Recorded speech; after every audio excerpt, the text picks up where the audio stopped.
Olá, gente, vamos tomar um cafezinho?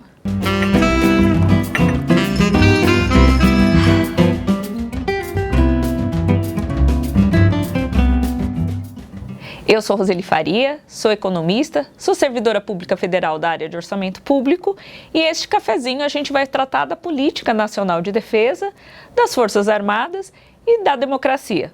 Para isso eu tenho a alegria de ter aqui o Juliano Cortinhas, que é professor da UNB e estuda esse assunto há muito tempo. Tudo bem, Juliano? Tudo bom, Roseli, é um prazer estar aqui com vocês. Muito obrigado pelo convite, que me honra. Eu que fico honrada.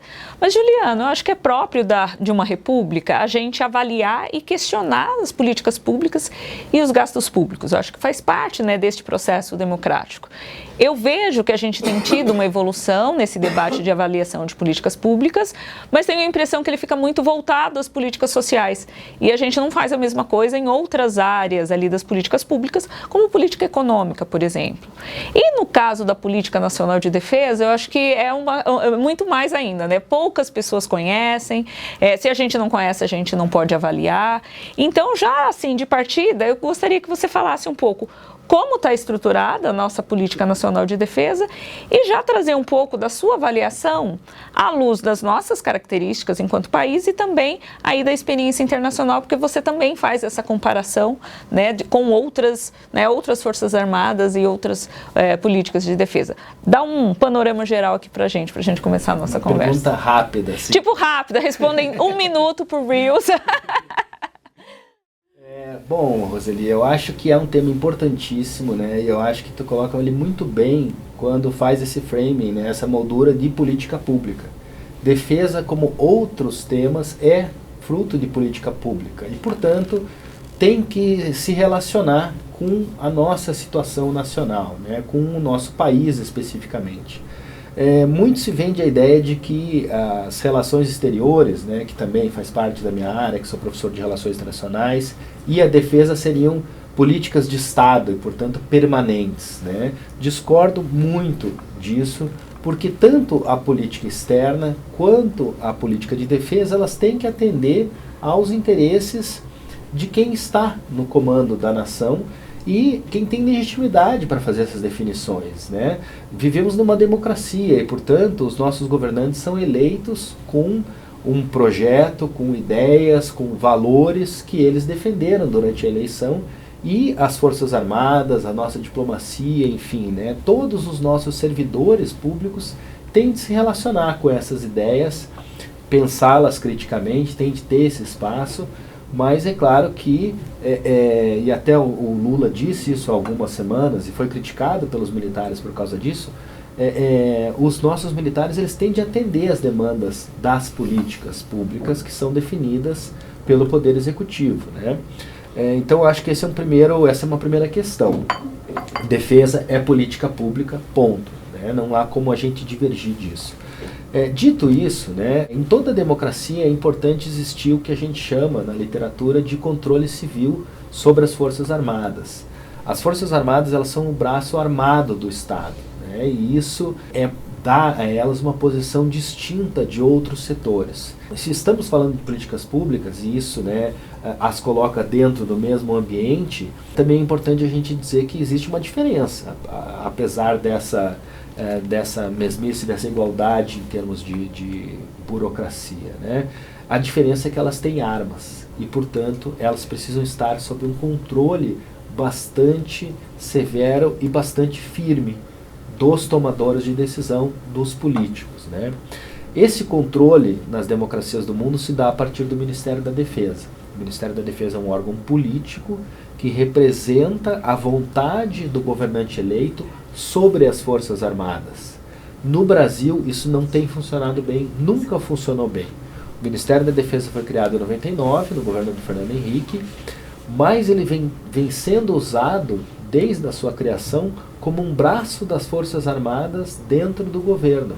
É o contrário, o Ministério da Defesa precisa passar a vontade do governo às Forças Armadas, transmitir e, não acho essa uma palavra muito forte, impor o comando político às Forças Armadas.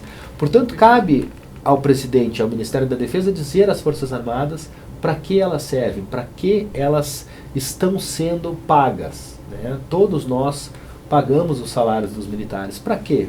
Eu acho que essa é a grande pergunta, e isso se traduz a partir de um documento chamado Política Nacional de Defesa. A primeira edição desse documento, né, ainda chamava Política de Defesa Nacional de 96, uma outra versão 2005, e depois a gente tem aprovado versões a partir de 2012 a cada 4 anos. Só que nesse documento a gente não diz claramente para que a gente quer as Forças Armadas. Não vejo um esforço ao longo da nossa história recente do Executivo de tentar entender o tema e impor às Forças Armadas para que elas servem. Digo isso porque a gente não tem um cenário de guerra muito claro, não temos inimigos propriamente definidos no nosso país, e isso dificulta um pouco essa tarefa, né? Porque a defesa a gente pensa a partir de ameaças na maioria dos países do mundo, né? O que nos ameaça hoje? Quais são as grandes ameaças ao Brasil no mundo? A gente não tem clareza sobre o assunto, né?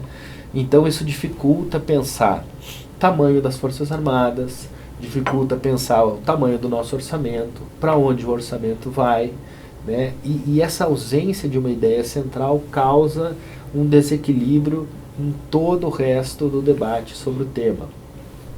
E os nossos políticos, me parece, não estão prontos para fazer esse debate, porque não veem nele muitos atrativos em termos eleitorais, né?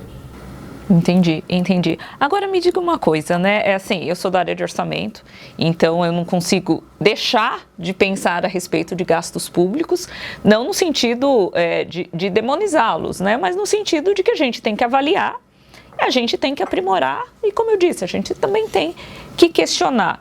A partir ali da crise, né, fiscal de 2016, se falou muito em avaliar, muitas vezes para cortar. O que, ao meu ver, está errado. Eu tenho que avaliar para aprimorar, né? Por outro lado, como eu disse, não se falou também da Política Nacional de Defesa. Inclusive, nos últimos anos, principalmente neste governo, tem uma espécie de celebração do fato de, no serviço civil, você ter uma redução de efetivo, né? Não tem concursos e as pessoas vão se aposentando. Então, se celebra este fato com essa redução e se celebra também a queda da remuneração por conta da inflação, né? Só que isso não está acontecendo no lado das Forças Armadas, muito pelo contrário, né?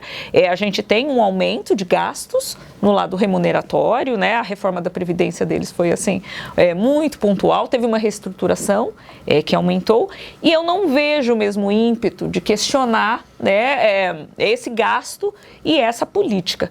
Pensando no lado, então, dos gastos públicos, você acha que a nossa política é coerente, né, com essas nossas características, e que esses gastos também estão coerentes, né, com as necessidades do Estado brasileiro e da população brasileira, que afinal a gente mantém Forças Armadas porque a gente acredita que precisa, né?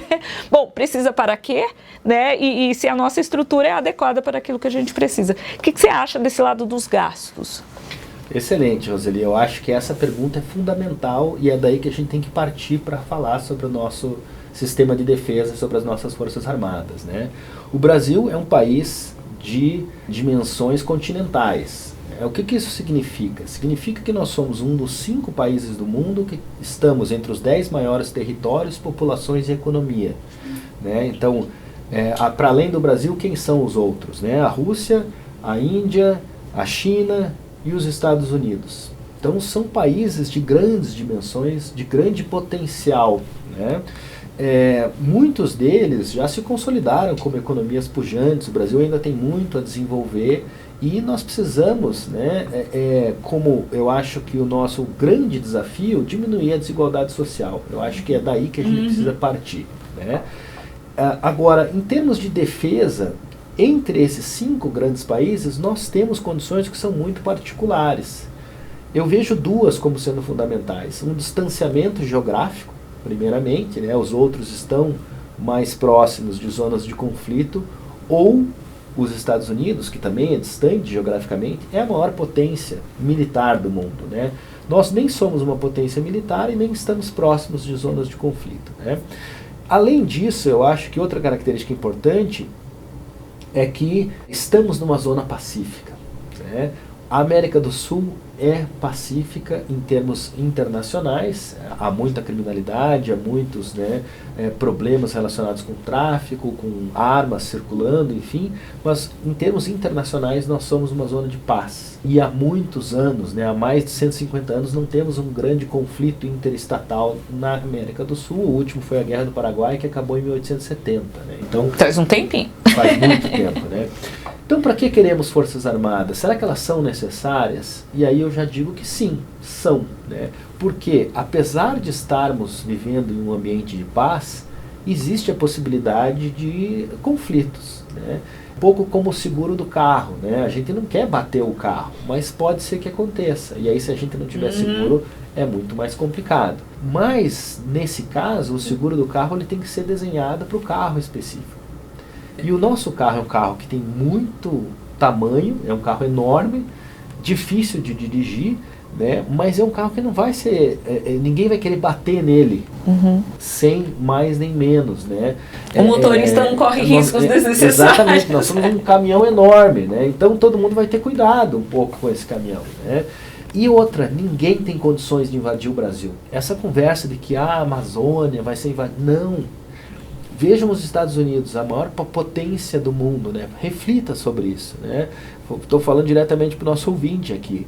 Os Estados Unidos gastaram 10 trilhões de dólares nas guerras do Iraque e do Afeganistão. O Iraque e o Afeganistão são menores do que os nossos estados. Imaginem o que seria um ataque ao território brasileiro. Não existe essa possibilidade. Manaus, Belém estão a mais de 4.000 quilômetros de Porto Alegre. São cidades com mais de 1 milhão de habitantes. O Afeganistão tem uma cidade com 1 milhão de habitantes. São países pequenos, com populações pequenas. E mesmo assim os Estados Unidos não conseguiram dominar esses países 20 anos lá dentro. Imagina o que seria uma invasão ao Brasil. Não existe essa possibilidade. Como o Brasil poderia participar de um conflito armado, portanto? O que seria, né, um ataque estrangeiro sobre uma parcela do nosso território? Seria tecnológico, cibernética, satélites, cegar nossa internet, por exemplo, e aí vamos negociar. Né? Estacionar um porta-aviões que é maior do que a nossa aeronáutica inteira. Um porta-aviões dos Estados Unidos tem mais poder bélico que toda a nossa aeronáutica. Então tudo isso nos deixa numa condição de muita vulnerabilidade. Para que a gente minimize essa vulnerabilidade, a gente precisa de uma coisa antes de qualquer outra: tecnologia. Tá? Então a conformação das nossas Forças Armadas hoje é absurdamente diferente daquilo que a gente precisa. Por quê? Nós temos hoje 370 mil militares nas Forças Armadas. É muita gente para pouco equipamento. Hoje o nosso orçamento de defesa está comprometido em 80% com gasto de pessoal. É muito. Os países do mundo, da OTAN, por exemplo, eles gastam cerca de 40% em pessoal. Essa é a média dos países. E a gente está em 80%. 80%. Ah, então, e vem aumentando esse índice ao longo do último governo. O governo Bolsonaro tem aumentado esse índice, o que é um absurdo. Por causa da reestruturação lá das remunerações que houve ali em 2019. Exatamente. Não foram feitos cortes com a aposentadoria, por exemplo, que os civis, né, tiveram esses cortes, os militares não tiveram. Os benefícios só aumentaram ao longo do último governo. Antes, o militar que se aposentava, por exemplo, ganhava 4 salários automaticamente ao se aposentar. Hoje ganha 8. Então a pessoa se aposenta e sai com 8 salários na sua conta. Aliás, eu acompanhei o debate no Congresso Nacional e a justificativa que era dada é: nós militares não temos FGTS, então a gente precisa de uma outra compensação. Bom, o civil também não tem, não precisamos de compensação, porque a gente tem a estabilidade. E eles, além, né, da vitalicidade, eles ainda permanecem com a mesma remuneração, então não faz sentido esse tipo de benefício. Exatamente. E além disso, eles têm, apesar do salário nominal até não ser um dos mais altos, né, da esplanada, eles têm muitos benefícios ao longo da vida. Né? Então, ensino para os filhos, serviço de saúde de ponta. Né? Eu sou professor universitário, né? Nós não temos também um salário alto em comparação com outros cargos da esplanada, enfim. E mesmo assim a gente não tem a série de benefícios. A gente tem que pagar o nosso plano de saúde, por exemplo. Exatamente. Né? Então tira do seu salário pessoal, né? Escola, moradia, muitas vezes eles têm ou de graça ou a preço muito baixo. Escola para os filhos, moradia e saúde. Nossa, sobra muito. Né? Então, os militares brasileiros são bem remunerados. Tá? Eles até poderiam ser mais bem remunerados se fizessem a lição de casa no Ministério da Defesa. Qual é a lição de casa do Ministério da Defesa hoje? Na minha opinião, é redução de pessoal, redução drástica de pessoal no longo prazo.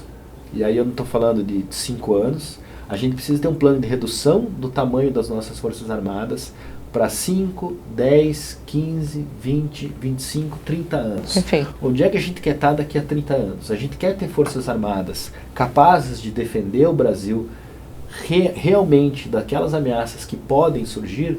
Queremos? Então vamos pensar no longo prazo. Precisamos reestruturar todo o nosso aparato de defesa. A gente fez um plano para equipamentos, né, o chamado PAED, que é o Plano de Articulação e Equipamentos da Defesa, para daqui a 30 anos. Né, já estão correndo e está tudo atrasado. Por que está atrasado? Não tem dinheiro. Por que não tem dinheiro? A gente gasta pouco? Não. Porque vai a gente gasta folha. mal. Vai tudo para a folha de pessoal e está comprometendo cada vez mais. Se a gente quer equipar as nossas Forças Armadas, precisamos reduzir o seu tamanho e aí sim destinar o orçamento que já existe, sem aumentá-lo, para equipamento, tirando do pessoal. Então essa é a receita, não vejo outra. Nossa, perfeito. É engraçado que, como eu falei para você antes da gente começar, eu não sou estudiosa do assunto, comecei a ficar interessada nos últimos 3, 4 anos, e eu sempre tive essa impressão, eu falava assim, bom, 370 mil na ativa e muitos, né, na reserva, o que tem um peso considerável. A gente não está falando aqui de infringir a segurança jurídica, né? Uma vez que tem a remuneração, a gente tem que respeitar nessa remuneração. Ninguém é contrário que seja bem remunerado. Acho que são atividades importantíssimas, né, para a nossa soberania nacional. Mas a gente tem que questionar, o tamanho é adequado? Porque de repente tem que ser maior. Ou menor, como você está colocando, né? E a remuneração é consistente com outras Forças Armadas e com a capacidade de pagamento do Estado, né? É transparente? Eu acho muito complicada a forma que a gente paga, né? A remuneração, para entender ali, ela é muito complexa e a gente precisa ter a transparência, né? Nos nossos serviços públicos, inclusive militares. Então, eu acho que, assim, é uma área realmente que a gente tem que começar, a gente, controle social, a se interessar mais, porque eu vejo isso, uma falta de controle social e o resultado, inclusive o aumento do gasto, talvez uma perda de eficiência e também uma desigualdade, né, ali dentro das próprias Forças Armadas, né?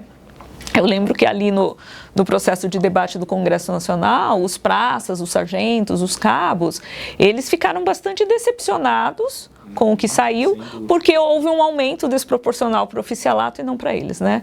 Assim, não vou entrar em detalhes, eu não posso fazer uma crítica porque desconheço, mas eu acho que sempre quando o Estado está gerando desigualdade, mesmo que seja para dentro, a gente tem que se questionar se é isso mesmo, que é o desejável, porque a gente tem uma Constituição que estabelece como um dos objetivos a redução de desigualdades sociais.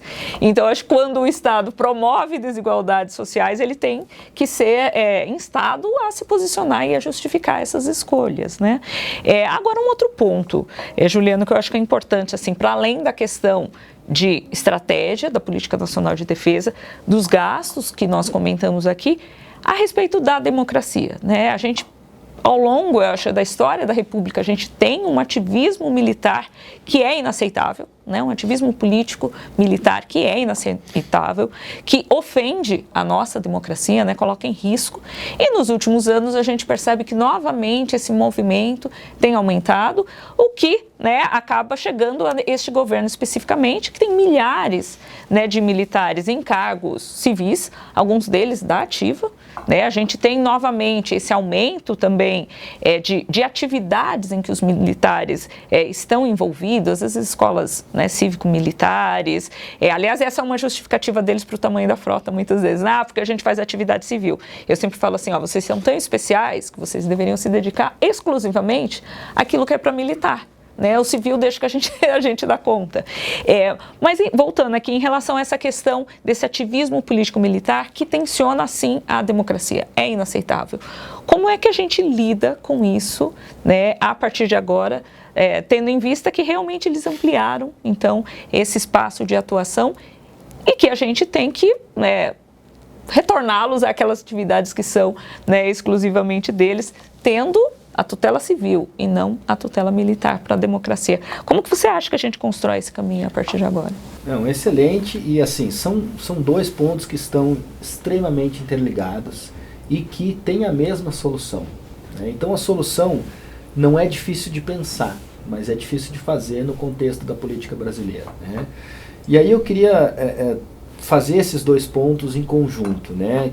Os dois foram mencionados na tua pergunta, excelente, né? A eficiência e a questão da democracia.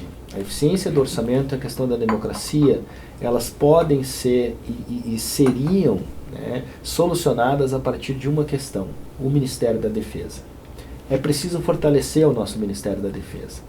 Nos países de bom funcionamento do aparato de defesa, nas democracias liberais que trabalham com isso, e aí eu estou enfatizando a palavra liberal porque esse papo que a gente está tendo não é um papo da esquerda, né? Não, é um argumento em muitos países liberal, eficiência do gasto público. Quem garante a eficiência do gasto público na área da defesa? O Ministério. Na França e no Reino Unido. Por que eu estou citando esses dois países? Porque são países que têm economias de um tamanho próximo à nossa economia e racionalizaram seus gastos de defesa nos últimos anos. A França já teve mais de 800 mil militares. Hoje a França tem 200 mil. Um quarto o tamanho das Forças Armadas que a França tem hoje em relação ao que já tiveram. Tá? Nós temos 370. E aí a gente... mas o Brasil precisa de muito mais, porque é muito maior. Não. Tá? Não por quê? Porque a França, apesar de ter 200 mil militares, tem muito mais equipamentos. A França tem mais de 6 mil blindados. O Brasil tem 2 mil, mais ou menos. Tá? Então a gente tem muito menos blindados do que da França e eles têm menos pessoal. Então a conta não fecha. Se a gente quer defender um território grande, o que a gente precisa? Equipamento, não gente. Vou puxar a discussão sobre a Marinha. A Marinha brasileira tem 80 mil militares. A britânica tem 35 mil. Só que a britânica tem 2 porta-aviões de propulsão nuclear, tem 11 submarinos de propulsão nuclear. Nós não temos nenhum. Acabou de chegar mais um submarino para as nossas Forças Armadas, que não é de propulsão nuclear, porque o nosso vai se desenvolver daqui a várias décadas ainda, já está super atrasado, porque a gente não tem dinheiro. Por quê? Porque gasta com 80 mil militares. A Marinha Britânica tem 40 mil, metade da nossa, tem 35 mil, desculpa, e a francesa 40. Então, a britânica tem muito menos gente, a francesa tem muito menos gente, e eles conseguem proteger muito mais espaços. Por quê? Porque o marinheiro não protege a costa a nado. O marinheiro precisa de navio, de submarino, de porta-aviões, precisa se deslocar nessa área em algo. Né? Então a gente não pensa bem a nossa defesa para quem tem 7.400 km de costa. Então esse é o ponto da eficiência. Como é que se chega a isso? Como é que se garante que os militares não vão atacar a nossa democracia? Ministério da Defesa. E aí França e Reino Unido. Veja, França, 200 mil militares. Quantos mil civis no Ministério da Defesa? 60 mil. Reino Unido, 150 mil militares. Quantos civis no Ministério da Defesa? 58 mil, para ser mais exato, 60 mil está girando em torno disso.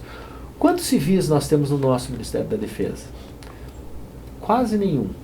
Tá? E aí o Ministério da Defesa brasileiro tem 1.500 servidores, menos do que isso até, eu estou arredondando o número, sendo que 2/3 são militares da ativa e da reserva.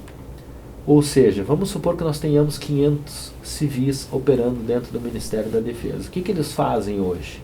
Tem um cargo importante ocupado por civil no Ministério da Defesa hoje, que é o secretário de Produtos de Defesa. Fora isso, nada. Tá? Então os civis lá dentro estão, e aí eu não estou querendo minimizar a importância da função, mas são secretárias, são cargos que não estão pensando a política. E hierarquicamente eles estão numa situação que não vai fazer a definição da política, né? E nem esse controle, né, das Forças Armadas. Então a definição do orçamento, a definição do tamanho das forças, a definição de tudo, de para que existir Forças Armadas, tudo isso é feito nas grandes democracias por civis, pelo Ministério. Aqui no Brasil, onde são feitas essas definições? Por militares dentro das Forças Armadas. Está errado. Precisamos reestruturar tudo E isso terá uma consequência que é tirar os militares da política. Os militares não têm que pensar a defesa, os militares têm que fazer a defesa. Quem pensa a defesa são os representantes dos tomadores de decisão eleitos com legitimidade para isso. Nossa, perfeito, Juliano. Eu tinha essa intuição, né, que o caminho deveria ser esse, mas obviamente servidor público não pode, né, atuar a partir da intuição. A gente tem que ter evidências, né, a gente tem que ter conhecimento, e já me sinto muito mais conhecedora do assunto, mas a gente tem que se debruçar, porque realmente é um assunto importante, como eu disse. Do lado da soberania nacional, né? Acho que no lado dos gastos públicos é importante a gente dar luz. Eu acho que eficiência não tem ideologia, né? Um governo de esquerda ou de direita tem que ser eficiente. Perfeito. E também do lado da democracia, né? Porque é isso, na realidade, o que a gente tem que ter é uma tutela civil sobre os militares e não uma tutela militar sobre os civis, né? E eu acho que assim, a gente quer o quê? Forças Armadas capazes, fortes. Bem remuneradas. Bem remuneradas. Para isso é preciso reduzir o tamanho delas. E para isso é preciso retirá-las da política. Quanto mais os militares pensarem em política, menos eles vão pensar em defesa. Né? Então isso eu acho que é a essência dessa nossa conversa. Queremos Forças Armadas boas, competentes, capazes, eficientes para a defesa nacional, olhando para o mundo e não para um inimigo interno que não existe. Né? Enfim, isso é ideologicamente pensado e isso prejudica as nossas Forças Armadas. Perfeito, ótimo. Acho que ajuda muito, então, nesse controle social e nesse questionamento que nós devemos fazer sobre a nossa política de defesa e sobre as nossas Forças Armadas. Só tenho a agradecer, então, a sua presença aqui e eu espero que a gente consiga fazer mais cafezinho sobre esse assunto. Eu, sempre que for convidado, comparecerei. Muito obrigado e foi uma honra conversar contigo. Foi ótimo, obrigada.